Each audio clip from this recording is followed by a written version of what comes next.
ஏன் உங்கள் எல்லா கமெண்ட் பாக்ஸ்லேயும் அந்த கட்சிக்காரங்களோட பேரை மென்ஷன் பண்ணியிருக்காங்க? நீங்கள் நிஜமாவே அரசியலில் தான் இருக்கீங்களா? கேட்டால் அவங்க என்ன சொல்லுவாங்கன்னா, படிக்கிற வயசில் நீ ஏன் மேய்ஞ்சிக்கிட்டு இருக்க அப்படின்ற ஒரு கேள்வியை எல்லாரை பார்த்து கேட்க தான் செய்வாங்க. நான் நிஜமாவே அரசியலில் இருக்கேனான்னு கேட்டிங்கன்னா கண்டிப்பாக எவ்வளோ காசு கொடுத்ததுனால நீங்கள் அவங்களுக்கே ஜிங்கி அடிச்சுக்கிட்டு இருக்கீங்க. படத்தில் எதுவுமே நடிக்காமல் எப்படி நீங்கள் நினச்ச பொருள்லாம் வாங்குறதுக்கு உங்களுக்கு காசு வருதுன்னு கேட்டிருக்காங்க. யாருமே எந்த ஒரு வேலையும் பார்க்காம யாரும் சும்மா உங்களுக்கு 1,00,000 ரூபாயோ 2,00,000 ரூபாயோ தூக்கி தந்துட்டு உட்காந்துருக்க மாட்டாங்க செலவு பண்ணு அப்படின்னு சொல்லி. உங்கள் 2 பேருக்குள்ளே எந்த ஒரு தொடர்பும் இல்லாமல் தான் எல்லா கமெண்ட்ஸ்லேயும் உங்களையும் அவங்களையும் சேர்த்து வச்சு பேசிகிட்டு இருக்காங்களான்னு கேட்டால் அது வந்து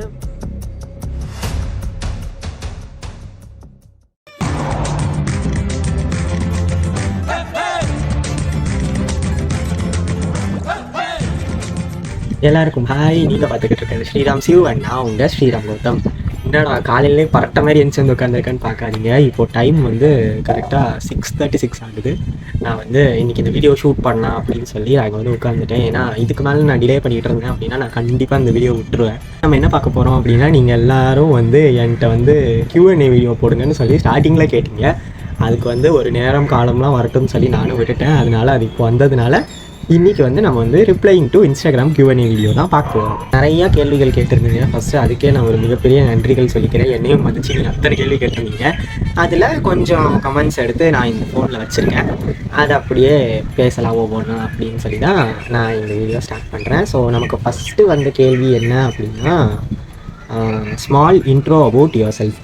என்னோடய பேர் வந்து ஸ்ரீராம் கௌதம். நான் வந்து ஒரு part time content creator. And also நான் ஒரு ஸ்டூடெண்ட்டாக இருக்கேன். என்னோடய நேட்டிவ் வந்து தென்காசி. கரண்ட்டாக நான் நிறைய ஷார்ட் ஃபிலிம்ஸ் ஆட்ஸ்லாம் பண்ணிகிட்ருக்கேன். இதுதான் என்னோட இன்ட்ரோ. ரெண்டாவது நம்மள்ட்ட என்ன கேள்வி கேட்டிருக்காங்க அப்படின்னா, talk about the topics that involve you in the politics. நான் Q&A வச்சது வந்து ஒரு மத்தியான டைமில் தான் நான் வச்ச ஒரு 2-3 ஹவர்ஸ்லேயே எனக்கு கிட்டத்தட்ட நிறைய ரெஸ்பான்ஸ் வந்துச்சு. அதில் நிறைய வந்தது பாலிடிக்ஸ் பற்றி பேசுங்க, லைக் உங்களுக்கும் பாலிடிக்ஸ்க்கு என்ன சம்மந்தம், எதுக்கு எல்லாரும் அப்படி கமெண்ட்ஸ் போடுறாங்கன்னு சொல்லி நிறைய பேர் கேட்டிருந்தீங்க. இப்போ அது எல்லாத்துக்கும் பதில் சொல்ல வேண்டிய நேரம் வந்துருச்சு நான் நினைக்கிறேன். இந்த கேள்வியில் வந்து என்னை ஏன் பாலிடிக்ஸில் இன்வால்வ் பண்ணியிருக்காங்க அப்படின்னு சொல்லி கேட்டிருக்காங்க. ஆக்சுவலாக நான் ஃபஸ்ட்டு ஒரு படம் பண்ணேன். சிறகுகளுக்கும் நித்தம்க்கும் முன்னாடி நான் ஒரு ஷார்ட் ஃபிலிம் பண்ணேன். அந்த ஷார்ட் ஃபிலிம் ப்ராஜெக்டில் வந்து அது வந்து ட்ராப் அவுட் ஆயிடுச்சு. கடைசியில் அந்த படம் ரிலீஸ் ஆகலை. அந்த படத்தை ப்ரொடியூஸ் பண்ணது வந்து ஒரு பொலிட்டிஷியனுங்கிறது வந்து எனக்கு இப்போ ரீசெண்டாக தான் ஒரு வருஷத்துக்கு முன்னாடி தான் தெரியும். அந்த படத்தில் உள்ள ஆர்டிஸ்ட்டை கழுவி ஊற்றுனாங்க. அதில் மாட்டினது தான் நான். என்னையும் அதுலேருந்து மாட்டி என்னை வச்சு செஞ்சாங்க. இப்போ ஓரளவு எல்லாம் நார்மல் ஆயிடுச்சு நான் நினைக்கிறேன். அடுத்து நம்மள்ட்ட என்ன கேள்வி கேட்டிருக்காங்கன்னா, சேவிங்ஸ் பற்றி பேசுங்க அப்படின்னு சொல்லி கேட்டிருக்காங்க. என்னோட சேவிங்ஸ் பற்றி. ஆக்சுவலாக நான் சேவிங்ஸ் எப்படி பண்ணுறேன், என்னெல்லாம் பண்ணுறேன்னு சொல்லி நான் தனியாக ஒரு பெரிய வீடியோவாக போடுறேன். ஏன்னா அது நிறைய பேருக்கு யூஸ் ஆகும்னு நான் நம்புகிறேன். ஸோ அதனால் அது இன்னொரு கண்டென்ட்டாக அடுத்த வீடியோவில் சொல்ல ட்ரை பண்ணுறேன். அடுத்து என்ன கேள்வி கேட்டிருக்காங்க அப்படின்னா, who is Asgar always coming in your blogs. ஏண்டா என்னடா அஸ்கர் வந்து என்னோட ஃப்ரெண்டு, சரியா, என்னோட காலேஜ் ஃப்ரெண்டு. நாங்கள் 2 பேரும் இங்கே பக்கத்தில் தான் இருக்கிறோம். அதனால நாங்கள் எப்போ ஊருக்கு வந்தாலும் அடிக்கடி நாங்கள் 2 பேரும் ஒன்றா தான் வந்தாகும். அப்படி இருக்கும்போது என் விளாகில் நான் அவனை காட்டி தான் ஆகணும். ஏன்னா அவன் என் ஃப்ரெண்டு. என் ஃப்ரெண்டை நான் என் விளாகில் காட்டாமல் நான் வேறு என் சேனலெல்லாம் கூப்பிட்டு போய் காட்டுவேன்? என்னடா கேள்வி இது? என் ஃப்ரெண்டை என் விளாகில் தான் காட்ட முடியும். அவன் ஏன் உன் விளாகில் வரான்னு கேள்வி கேட்டால் நான் என்ன பதில் சொல்லுவேன்? தான் அவன் என்னோட பெஸ்ட் ஃப்ரெண்ட். அவன் இனிமேல் எல்லா விளாக்லையும் வருவான். நீங்கள் பார்த்து தான் ஆகணும், வேறு வழியே இல்லை. அடுத்து என்ன கேள்வி கேட்டிருக்காங்க அப்படின்னா, openly speak about your earning. I am very sorry, இந்த கேள்விக்கு நான் பதில் சொல்றது நல்லா இருக்குமான்னு எனக்கு தெரியல. ஆனா நீங்க எப்படி இந்த கேள்வி எவ்வளவு டீசெண்டா கேட்டிருக்கீங்க? இதே கேள்வியை வேற ஒருத்தன் ஒரு பெரிய வேறாவா டைப் பண்ணி போட்டிருக்கான். அதுக்கு நான் பதில் சொல்றேன். அதுக்கு நான் இப்பவுமே பதில் சொல்றேன். ஒரு படத்துலயும் நடிக்கல, டிவியில எதுலயும் நீங்க வரல, ஆனா நீங்க நினைச்ச பொருள்லாம் வாங்குறதுக்கு எப்படி உங்களுக்கு காசு வருதுன்னு கேட்டிருக்கான். இந்த கேள்வி எதுல கேட்டிருந்தாங்க அப்படின்னா, நான் டேப் வாங்கியிருந்தேன் தெரியுமா, அந்த போஸ்ட்ல கேட்டிருந்தாங்க. Can I tell you something, ஒரு படத்துலேயும் நடிக்கலை, டிவியில் வரல, இதெல்லாம் போக உங்களுக்கு எப்படி வருமானம் வருது நீங்கள் கேட்டிங்க அப்படின்னா, ப்ரோ நான் ஒரு கண்டென்ட் கிரியேட்டர் ப்ரோ. நான் வந்து டிஜிட்டலில் நான் நிறையா பேஜஸில் வேலை பார்த்துட்டு இருக்கிறேன். அப்படி இருக்கும்போது எனக்கு எல்லா பேஜ்லேருந்து வருமானம் வரதான் ப்ரோ செய்யும், மந்த்லி இவ்வளோன்னு சொல்லி. அதை வச்சு என்னோட சேவிங்ஸ் போக அது போக இது போக எல்லாம் கை காசு போட்டு நான் ஒரு டேப் வாங்கினேன் ப்ரோ. அவ்வளோதானே தவிர நான் எதுலேயும் நடிக்கலை, எதுலேயும் வரல, உனக்கு எப்படி காசு வருதுன்னு கேட்டிங்கன்னா இப்படிதான் ப்ரோ காசு வருது. நான் வந்து கண்டென்ட் கிரியேஷன் பண்ணிட்டு இருக்கிறேன். நான் வந்து பொலிட்டிக்கல் ஈவெண்ட்ஸ் பண்ணுவேன். அது போக ஆட் கேம்பெயின்ஸ்ல நான் வேலை பார்க்குறேன், ஃபேஷன் பிராண்ட்ஸ்ல நான் வேலை பார்க்குறேன். இத்தனை இடத்துல வேலை பார்த்துக்கிறேன். எனக்கு சம்பளம் இல்லாமல் யாராச்சும் ஒரு வேலை தருவாங்களா ப்ரோ? என்ன கேள்வி இது? கேட்கலாம். ஒருத்தங்கள்ட்ட நீங்க கேள்வி கேட்கலாம், தப்பு கிடையாது. எப்படி கேட்கணும், கேள்வி கேட்கற விதம் ஒண்ணு இருக்கு. சும்மா ஏதோ உங்க வீட்டுல ஆடு மாடு மேய்ச்சா மாதிரி ஒரு படத்துலயும் நடிக்கல, டிவில வரல, உனக்கு எப்படி காசு வருது, என்ன கேள்வி? அடுத்து வந்து எனக்கு ரொம்ப பிடிச்சவங்க ஒருத்தங்க கேட்டிருக்காங்க, ஹவ் ஆர் யூ. நான் ஒண்ணு சொல்லட்டா, இத்தனை பேரை நான் கேள்வி கேளுங்கன்னு சொல்லி நான் Q&A வச்சேன். எவனாச்சும் ஒருத்தன் நீ எப்படி இருக்கன்னு கேட்டிருக்கியா? எல்லாரும் எந்த கட்சியில இருக்க, யார வச்சிருக்க, எவரை வச்சிருக்க, அது என்னது இது என்னதுதான் கேட்டிருக்கீங்களோ. நீ எப்படி இருக்க, சாப்பிட்டியான்னு ஒரு வார்த்தை கேட்டீங்களா? நான் இவர் கேட்டிருக்காரு பாருங்க, ஹவ் ஆர் யூ. நீங்கெல்லாம் என்னடா நீங்க. சரி, இப்ப நான் ஹவ் ஆர் யூக்கு பதில் சொல்லுமா? நான் ரொம்பவே நல்லா இருக்கேன். யாரு எப்போ நல்லா இருக்கேன்னு நல்லா இருக்கியான்னு ஒருத்தவங்க கேட்டாலும் நான் ரொம்ப நல்லா இருக்கேன்னு சொல்லணும்னு எங்க வீட்டுல எனக்கு சொல்லி கொடுத்துருக்காங்க. நான் ரொம்பவே நல்லா இருக்கேன். இன்னொரு மீம் டெம்ப்ளேட் ஆட் பண்றேன், அதையும் சேர்த்து பாத்துக்கோங்க, உங்க கேள்விக்கு பதில் தெரிஞ்சிடும். நீங்க எங்க தூக்கி போட்டீங்களோ அங்கதான் இருக்கேன். சும்மா பண்ணுக்கு தான் ஆட் பண்ண, வேற எதுவும் இல்ல. அடுத்த கேள்வி என்னன்னு பாப்போமா? ஏர்லி லைஃப் பத்தி பேசுங்க, சைல்ட்ஹுட் பத்தி அப்படின்னு சொல்லி போட்டிருக்காங்க. என்னோட சைல்ட்ஹுட் லைஃப்னு பாத்தீங்கன்னா, பிறந்தது எல்லாமே சென்னையில. பிறந்து நான் ஒரு 6th ஸ்டாண்டர்ட் வரைக்குமே நான் சென்னையில தான் இருந்தேன். அதுக்கப்புறம் சில இஷ்யூஸ்னால நான் இங்கே கிளம்பி வந்துட்டேன். சைல்ட்ஹுட்டை பற்றி வேற என்ன பேசுறது? சைல்ட்ஹுட்டில் பெருசாக ஒன்றுமே பண்ணல. நான் சும்மா தான் ஸ்கூலுக்கு போவேன், ஃப்ரெண்ட்ஸ் கூட போவேன், வீட்டுக்கு வந்துடுவேன். இதுதான் வேலையாக இருக்கும். வேற என்னோட சைல்ட்ஹுட்டில் நான் பெருசாக எதுவுமே பண்ணலை. கண்டென்ட் சேஞ்ச் பண்ணி போடுங்க ப்ரோ அப்படின்னு போட்டிருக்காங்க. இந்த கேள்வி வந்து இதுலன்னு இல்லை, நான் நேரில் யாரை பார்த்தாலும் எல்லாரும் என்கிட்ட சொல்கிற வார்த்தை கண்டென்ட் சேஞ்ச் பண்ணி போட பாரு அப்படின்னு தான் சொல்லுவாங்க. பேசிக்காக என்னோட இன்ஸ்டாகிராம் பேஜும் சரி, என்னோட யூடியூப் சேனலும் சரி, எந்த கேட்டகரியில அது வந்து டிஃபைன் ஆயிருக்கு அப்படின்னா, லைஃப் ஸ்டைல் விளாகிங்ன்ற ஒரு பேசிஸ்ல தான் என்னோட யூடியூப் சேனல் ரன் ஆகிட்டு இருக்கு. அப்படி இருக்கும்போது நான் கண்டென்ட் எழுதி அதுக்கு நான் ஆக்ட் பண்ணி அது அவ்வளோ பண்ணி போடுறதுங்கிறது வந்து எனக்கு அது புதுசு. அது போக எனக்கு அது வராது. உண்மையே சொல்லணும் அப்படின்னா எனக்கு கண்டென்ட்டை மாற்றி போடணுங்கிறதெல்லாம் ஒரு பிளான் கிடையாது. ஏன்னா என்னோட சேனல் வந்து லைஃப் ஸ்டைல் சேனல். அதில் என்னோட வாழ்க்கையில் என்ன நடக்குது, நான் எங்கெல்லாம் போகிறேன், என்னெல்லாம் பண்ணுறேன், என்னெல்லாம் சாப்பிட்றேன், இந்த மாதிரி சுற்றி காட்டுறது மட்டும்தான் என்னோட சேனலை வந்து கேட்டகரைஸ் பண்ணியிருக்கவங்களை தவிர, நான் உட்காந்து கதை எழுதி அதுக்கு நான் ஆக்ட் பண்ணி இல்லை எதுவும் ஸ்கூப் பண்ணி நான் போட்டேன்னா அது கண்டிப்பாக எனக்கு யூஸே போகாது. நான் பிளாக் போடுறதுனால கூட இன்னும் ஒரு 100 பேர் 200 பேர் பார்க்குறாங்களோ தவிர, நான் கண்டென்ட்லாம் போட்டேன்னா சத்தியமாக நீ யாருமே பார்க்க மாட்டாங்க. அடுத்து வந்து எந்த காலேஜில் படிக்கிறீங்கன்னு கேட்டிருக்காங்க. நான் வந்து ஒரு நல்ல காலேஜில் தான் ப்ரோ படிக்கிறேன். ஏன்னா நான் என்னோட காலேஜ் பேரை சொல்ல எனக்கு விருப்பம் இல்லை. இந்த இதுலேயும் நான் சொன்னது கிடையாது இது வரைக்கும், அதுதான் மேட்ரு. அதனால உங்கள்கிட்டயும் அதே மாதிரி தான், நான் வந்து ஒரு நல்ல காலேஜில் தான் படிக்கிறேன், பெரம்பலூர் டிஸ்ட்ரிக்டில் இருக்கேன், அவ்வளோதான். அடுத்து என்ன கேள்வி கேட்டிருக்காங்கன்னா, ஒரு கான்ட்ரவர்ஷியலான கொஸ்டின் இது. ஹூ இஸ், ஏன் அவங்களே உங்களையும் சேர்த்து வச்சு கமெண்ட்ஸ்ல பேசுறாங்க அப்படின்னு சொல்லி கேட்டிருக்காங்க. ஆக்சுவலா அந்த பர்சனோட பேரு நான் சொல்லலாமான்னு கூட எனக்கு தெரியல. ஏன்னா எனக்கு அவரை தெரியும், அவருக்கு என்னை தெரியுமான்னு சொல்லி எனக்கு தெரியாது. கண்டிப்பா அவருக்கு என்னை தெரிய வாய்ப்பு உண்டு. அவர் தான் நான் சொன்ன அந்த ஃபர்ஸ்ட் ஷார்ட் ஃபிலிமை ப்ரொடியூஸ் பண்ண அந்த ஒரு பொலிட்டீஷியன். அந்த படத்தோட ஏடி இருக்காரு தெரியுமா, அவர் வந்து ஸ்டார்டிங்ல ஒரு இன்ஸ்டாகிராம்ல லைவ் போனப்போ எல்லாரை பத்தி கழுவி ஊத்திட்டாரு. அந்த எல்லாரும் கழுவி ஊற்றும் போது அதுலயும் என்னையும் சேர்த்து தான் கழுவி ஊத்துனாரு.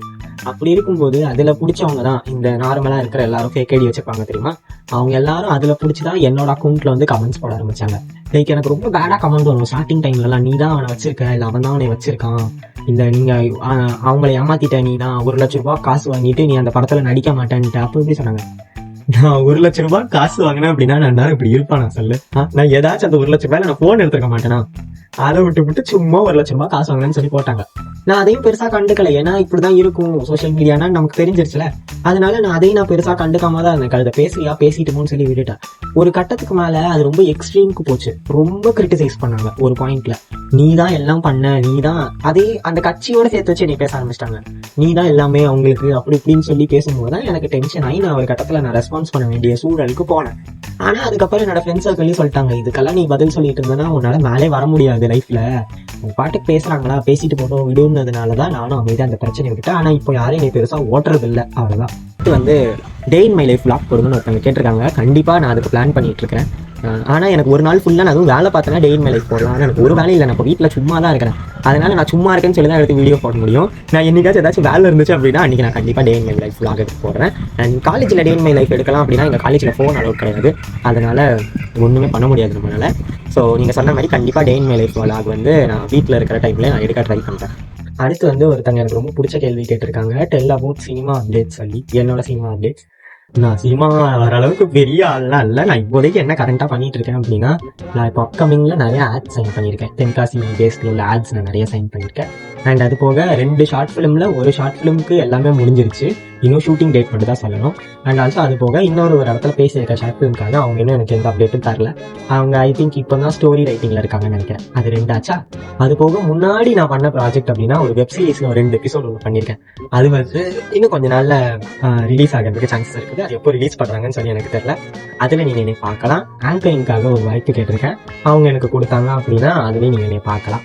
அவ்வளோதான். இப்போதைக்கு இதுதான் நான் பண்ணிட்டு இருக்கேன். வேற எந்த ஒரு பெரிய அப்டேட்ஸும் என்கிட்ட இல்லை. நீங்கள் என்னோட லைஃப்ல அடுத்தடுத்து நீங்கள் என்ன நடக்குதுன்னு தெரிஞ்சுக்கணும்னா என்னோட இன்ஸ்டாகிராம் பேஜை ஃபாலோ பண்ணி வச்சுக்கோங்க. அண்ட் ஆல்சோ நம்மளோட யூடியூப் சேனலை சப்ஸ்கிரைப் பண்ணி வச்சுக்கோங்க. நான் அப்கமிங்கில் என்னென்னலாம் வருதுன்னு சொல்லி நான் கண்டிப்பாக இதிலே அப்டேட் பண்ணிடுவேன். அடுத்த ஒரு கேள்வி, நீங்க நிஜமாவே அரசியல்ல இருக்கீங்களா, இருந்தீங்கன்னா உண்மையை சொல்லுங்க அப்படின்னு சொல்லி கேட்டிருக்காங்க. இதுக்கு நான் என்ன பதில் சொல்றதுன்னு எனக்கு தெரியல. ப்ரோ, நான் வந்து ஒரு பொலிட்டிக்கல் சம்மந்தமாக ஒரு ஆட் பண்ணி வீடியோ போடுறேங்கிறதுனால தான் உங்களுக்கு இவ்வளோ சந்தேகம் வருது. ஆனால் நீங்கள் அதுக்கு பின்னாடி உள்ள கதை என்னன்னு பார்த்தீங்கன்னா, நான் வந்து ஒரு ஆட் கேம்பெயினில் வேலை பார்த்துக்கிட்டு இருக்கேன். அப்படி இருக்கும்போது எனக்கு எந்த கட்சிக்காரங்க என்ன ஆட் கொடுத்தாலும் எனக்கு பிடிச்சிருக்கோ பிடிக்கலையோ, எனக்கு காசு தேவைப்பட்டுச்சு அப்படின்னா நான் கண்டிப்பாக பண்ணிதாங்க. யாராக இருந்தாலும் அதை பண்ண செய்வாங்க. இப்போ நான் அந்த ஒரு கட்சிக்கே நான் ஆட் போட்டுட்டு இருக்கிறதுனால நீங்கள் எல்லாரும் என்ன நினைக்கிறீங்கன்னா நான் அந்த கட்சியில தான் இருக்கேன்னு நினைக்கிறீங்க.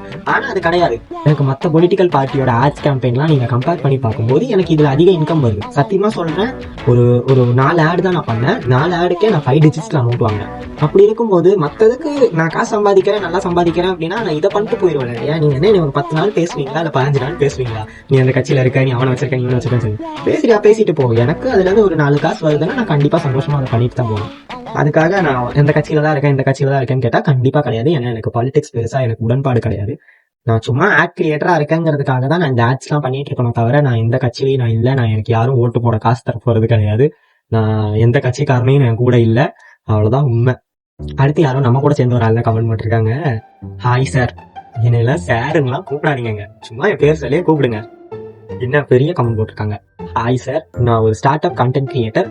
நான் ஐபோன் வாங்கலான்னு இருக்கேன். What's your thought on investing on it அப்படின்னு கேட்டிருக்காங்க. ஹாய், ஃபர்ஸ்ட் என்னை சார்னு சொல்லி கூப்பிட்டதுக்கு. ஐபோன் வாங்கலாமா வேணாமா ஸ்டார்டிங்ல நீங்க கண்டென்ட் கிரியேஷன் பண்ணும்போது அப்படின்னா I will definitely say a very big no. ஏன்னா ஐபோன் இருந்தாதான் கண்டென்ட் கிரியேஷன் பண்ண முடியும்னு இங்க நிறைய பேர் நினைச்சுக்கிட்டு இருக்காங்க. நினைச்சுக்கிட்டு இஎம்ஐ போட்டு அது இதுன்னு வாங்குறாங்க. பட் என்னைய பொறுத்தவரை அது வேண்டாம் தான் நான் சொல்லுவேன். ஏன்னா நான் கண்டென்ட் கிரியேஷன் ஸ்டார்ட் பண்ணி கிட்டத்தட்ட 2 வருஷத்துக்கு மேல ஆகுது. 2 வருஷமா நான் ஆண்ட்ராய்ட்ல தான் நான் கண்டென்ட் கிரியேஷன் பண்ணிட்டு இருந்தேன், வீடியோ எடுக்கிறது எல்லாமே. இப்போ நான் ரீசெண்டா இந்த போன் வாங்கினதுனால, இந்த ஐபோன் 10s நான் வாங்கினதுனால நான் இதுல இப்போதைக்கு நான் ஷூட் பண்ணிட்டு இருக்கேன். இப்போ கூட நான் இந்த போனை கையில தான் வச்சிருக்கேன். இந்த OnePlusல தான் நான் ஷூட் பண்ணிட்டு இருக்கேன். அப்படி இருக்கும்போது ஐபோன் இருந்தாதான் எல்லாமே பண்ண முடியுமான்னு கேட்டா கண்டிப்பா கிடையாது. நான் வந்து என் வீட்டுல யாரையும் டிஸ்டர்ப் பண்ணாம என் கை காசு போட்டு நான் வாங்கிப்பேன் அப்படின்னா நீங்க தாராளமா வாங்கிக்கலாம்.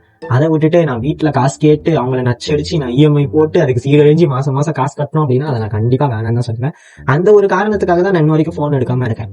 இவ்வளோ ஏர்னிங் பண்றோம் நம்ம. ஆனா நான் சத்தியமா நான் நினைச்சா இப்போ கூட ஐபோன் எடுத்துடலாம். ஆனா நான் அவ்வளோ பெரிய காசு அதுல போட்டு எனக்கு அதை எடுத்து நான் வீடியோ போடணுமா அப்படின்னு கேட்டா எனக்கு அதுல பெருசா இன்ட்ரெஸ்ட் இல்லை. ஏன்னா இப்போதைக்கு இந்த போன் இருக்கு, இந்த போன்ல வீடியோ எல்லாமே நல்லா தான் இருக்கு, ஓரளவு நல்லா ஒர்க் ஆகுது. இந்த போன் இருக்குது, இந்த போன்ல அப்பப்போ வீடியோ எடுப்பேன், நிறைய சின்ன சின்ன vlog எடுக்கணும்னாலும் நான் இதுவே எடுத்துப்பேன். அப்படி இருக்கும்போது நான் இப்போ புதுசா ஒரு போன் 1 லட்சம் ரூபாய் காசு போட்டு நான் எடுத்து அதுல வீடியோ போட்டு நீங்க பாக்கணும்னு கேட்டா அது எனக்கு பெருசா இன்ட்ரெஸ்ட் இல்லை. ஸோ அந்த ஒரு காரணத்துக்காக தான் இன்ன வரைக்கும் நானுமே ஐபோன் எடுக்காம இருக்கேன். அண்ட் ஆல்சோ நீங்க எடுக்கணுமா வேணாமான்னு ஃபைனலா கேட்டீங்க அப்படின்னா அது வந்து உங்க விருப்பம். நீங்க எடுக்கணும், உங்களுக்கு பெட்டரா குவாலிட்டி கொடுக்கணும்னு யோசிச்சீங்கன்னா நீங்க கண்டிப்பா ஐபோன் எடுக்கலாம். இல்ல என்கிட்ட இப்போதைக்கு அமௌண்ட் இல்ல, நான் ஸ்டார்டிங்ல பண்ணிட்டு அப்புறம் நான் பிக்கப் ஆக நான் போன் எடுக்கிறேன் அப்படின்னா தட்ஸ் அ பெட்டர் ஆப்ஷன். இப்போதைக்கு ஆண்ட்ராய்ட்ல ஸ்டார்ட் பண்ணுங்க, அதுக்கப்புறம் வேணா நம்ம ஐபோன் எடுத்துக்கலாம். இன்னொருத்தங்க என்ன கேள்வி கேட்டிருக்காங்க அப்படின்னா, உங்களுக்கு என்னென்ன இடத்துல இருந்து ஏர்னிங்ஸ் வருது, நீங்க என்னென்ன பேஜஸ்ல எல்லாம் வேலை பாக்குறீங்கன்னு சொல்லி கேட்டிருக்காங்க. ஆக்சுவலா நான் வந்து ஒரு கண்டென்ட் கிரியேட்டர். நான் வந்து கண்டென்ட் கிரியேஷன் பண்றதுனால எனக்கு காசு வருதான்னு கேட்டா கண்டிப்பா நான் நோன்னு தான் சொல்லுவேன். நான் பண்ற ப்ரொமோஷன்ஸ் கொலாபரேஷன்ஸ்ல இருந்தா எனக்கு காசு வருது. சோ இதெல்லாம் நான் எப்படி பண்ணிட்டு இருக்கேன் அப்படின்னா, தென்காசியை சார்ந்த ஒரு டிஜிட்டல் பேஜ்ல நான் வந்து ஆட் கேம்பெயின்ஸ்ல நான் வேலை பார்த்துட்டு இருக்கேன். அதுல இருந்து பாத்தீங்கன்னா எனக்கு மாசத்துக்கு ஒரு 2 ஆட் 3 ஆட் கொடுப்பாங்க. அதுல பாக்குறதா நீங்க இந்த கட்சியோட சேர்ந்த ஆட்லாம். அது போக தென்காசியில ஏதாச்சும் பெரிய ஈவெண்ட் நடக்குது, இல்ல யாரும் வராங்க, இல்ல எதுவும் புதுசா கடை திறக்கிறாங்க அப்படின்னா அதுல இருந்து ஆட்ஸ் வரும், நாங்க அதை எடுத்து பண்ணுவோம். இந்த மாதிரி பண்றதுனால அந்த பேஜ்ல இருந்து எனக்கு சர்டன் அமௌண்ட் மந்த்லி இவ்வளோங்கிறது வந்துடும். அண்ட் அது போக நான் வந்து ஃபேஷன் பிராண்ட்ஸ்ல வேலை பார்த்துக்கிட்டு இருக்கேன். மீஷோ, ஏஜியோ, இது 2 ஆப்லயும் நான் வந்து ஃபேஷன் எக்ஸ்டா இருக்கேன். அதுல இருந்து எனக்கு சர்டன் அமௌண்ட் வரும். அண்ட் அது போக விஷ்லிங்க்ற ஒரு ஆப்ல நான் கிரியேட்டரா இருக்கேன். அதுல நீங்க பாக்குற ட்ரெஸ் எல்லாத்துக்குமே எனக்கு ஸ்டாண்டர்டா அமௌண்ட் வரும். அண்ட் அதுவுமே நம்ம மணியா ஜென்ரேட் பண்ணிக்கலாம். இதெல்லாம் போக நான் என்ன பண்ணிட்டு இருக்கேன் அப்படின்னா ஈவெண்ட் ஹோஸ்ட் பண்ணுவேன். ஈவெண்ட்னா எந்த மாதிரினா பிரைவேட் ஈவெண்ட் ஹோஸ்ட் பண்ணுவேன். பர்த்டே ஃபங்க்ஷன்ஸாக இருக்கட்டும், இல்லைனா இந்த ப்ரைவேட்டாக நடக்கிற பொலிட்டிக்கல் ஈவெண்ட்ஸ்லாம் இருக்கும் தெரியுமா, அது எல்லாத்துலேயும் நான் போய் ஹோஸ்ட் பண்ணுவேன். பட் எனக்கு என்ன ஒரு ஆசைனா, எனக்கு டெலிவிஷனில் இல்லைனா இந்த ஸ்மால் ஸ்க்ரீனில் ஹோஸ்ட் பண்ணணும்னு ஒரு ஆசை. ஆனால் எனக்கு இப்போதைக்கு அதில் சான்சஸ் இல்லைங்கிறதுனால நான் பப்ளிக் ஈவெண்ட் ஹோஸ்ட் பண்ணிட்டு இருக்கேன். அண்ட் ஆல்சோ நான் வந்து மூவி ப்ரொமோஷன்ஸ் பண்ணுவேன், ஷார்ட் ஃபிலிம் ப்ரொமோட் பண்ணுவேன், என்னோட பேஜஸ்லையும் சரி இல்லை பிராண்ட் பேஜஸ்லையும் சரி. அவ்வளோதான், நான் பார்க்குற வேலையெல்லாம் சொல்லிட்டேன்னு நினைக்கிறேன். இவ்வளோ தான் நான் வேலை பார்க்குறேன், இதுலேருந்து தான் எனக்கு இன்கம் வருது. அடுத்து ஒருத்தங்க what is your favourite food அப்படின்னு கேட்டிருக்காங்க. ஃபேவரட்டாக நான் அடிக்கடி ரொம்ப சாப்பிட்றது அப்படின்னா, நான் தோசைனா எனக்கு ரொம்ப பிடிக்கும். நான் தோசை எப்போ கொடுத்தாலும் சாப்பிடுவேன். தோசை பிடிக்கும், அது போக எனக்கு சாக்லேட்ஸ்லாம் எனக்கு ரொம்ப பிடிக்கும், கேக் பிடிக்கும். அவ்வளோதான், இதெல்லாம் தான் நான் விரும்பி சாப்பிட்ற ஃபேவரட் ஃபுட்டுன்னு நான் சொல்லுவேன். ஏன்டா எல்லாரும் இன்கம்னே பேசுறீங்க? இப்போ அடுத்து என்ன கேள்வி கேட்டிருக்காங்கன்னா, உண்மையே சொல்லுங்க, நீங்க எவ்வளோ காசு சம்பாதிக்கிறீங்க அப்படின்னு சொல்லி. ஆக்சுவலா நம்ம கண்டென்ட் கிரியேஷன் பண்ணா அதிகமாக காசு சம்பாதிக்கலாம்னு சில பேர் நினைப்பாங்க. ஆனால் அதான் கிடையாது, டீசெண்டாக சம்பாதிக்கலாம். ஸோ என்னோட இன்கம்னு பார்த்தீங்கன்னா, இதுக்கு முன்னாடி சொல்லியிருந்தேன் அந்த பேஜஸ்லாம் வேலை பார்க்குறேன்னு சொல்லி. அது எல்லாத்துலேயும் வர காசை எனக்கு கூட்டி கழிச்சு பார்த்தோம் அப்படின்னா, நான் இப்போ கரண்ட்டாக ஒரு 5 digits ஏர்ன் பண்ணிட்டு இருக்கேன்னு வச்சுக்கோங்க. ஆனால் நான் மாதம் 5 digitல சம்பளம் வாங்கிறானான்னு கேட்டால் கிடையாது. ஒரு மாதம் ஆட் வரும், ஒரு மாதம் ப்ரொமோஷன்ஸ் அதிகமாக வரும் ஃபேஷன் பிராண்ட்ஸில். அப்படி நம்ம பண்ணிட்டு இருந்தோம் அப்படின்னா நம்ம அந்த மாதத்தில் அதிகமாக சம்பாதிக்கலாம். சில மாதம் ஆட் வராது, ஒரு வேலையும் இருக்காது. இப்போ போன மாதம்லாம் எடுத்துக்கிட்டிங்கன்னா ஆடே வரல, நான் சும்மா தான் உட்காந்துருந்தேன், எனக்கு சேலரியும் பெருசாக வரல. இப்போ இந்த மாதம் ஏப்ரல் மாதம் நான் வீடியோ ஷூட் பண்ணிட்டு இருக்கேன். ஏப்ரல் மாதம் இதுக்கு அடுத்து ஆட் வந்தால் தான் எனக்கு அதிக வருமானம் வரும். ஃபேஷன்ஸில் எனக்கு எதுவும் ட்ரெஸ்ஸஸ் கொலாபரேஷனுக்கு வந்தால் தான் என்னால் வீடியோ போட்டு நான் அதுலேருந்து காசு சம்பாதிக்க முடியுமோ தவிர சும்மா உட்காந்துருந்தேன் அப்படின்னா யாரும் எனக்கு காசு தர மாட்டாங்க ப்ரோ. அடுத்து வந்து ஒருத்தங்க நிறைய டிராவல் பிளாக் போடுங்க, உங்களோட டிராவல் பிளாக்ஸ் எல்லாமே காமெடியா இருக்கு அப்படின்னு சொல்லி போட்டிருக்காங்க. கண்டிப்பா அடுத்து நிறைய டிராவல் பிளாக்ஸ் வரும். நான் பெருசா இங்கே டிராவல் பண்ண மாட்டேன், சும்மா இங்கே தான் எங்கேயாச்சும் சுத்திட்டு இருப்பேன். அதனால நீங்க அதை மட்டும் தான் பார்க்க முடியும். ஸோ அப்கமிங்ல நான் நிறைய வீடியோஸ் வச்சிருக்கேன், அதெல்லாம் ஒவ்வொன்றா உங்களுக்கு ரிலீஸ் ஆகும், பார்த்து என்ஜாய் பண்ணுங்க. அடுத்து ஒருத்தங்க கேட்டிருக்காங்க, இந்த எலெக்ஷன்ல நீங்க யாருக்கு ஓட்டு போட போறீங்கன்னு சொல்லி. ஆக்சுவலா ஓட்டு போடுறதுங்கிறது வந்து ஒருத்தவங்களோட தனிப்பட்ட விருப்பம். நம்ம யார்கிட்டையும் போய் இவங்களுக்கு ஓட்டு போடு அவங்களுக்கு ஓட்டு போடணும்னு சொல்ல முடியாது. நீங்க யாருக்கு போட்டணும் கேட்கக்கூடாது, அது வந்து தப்பு.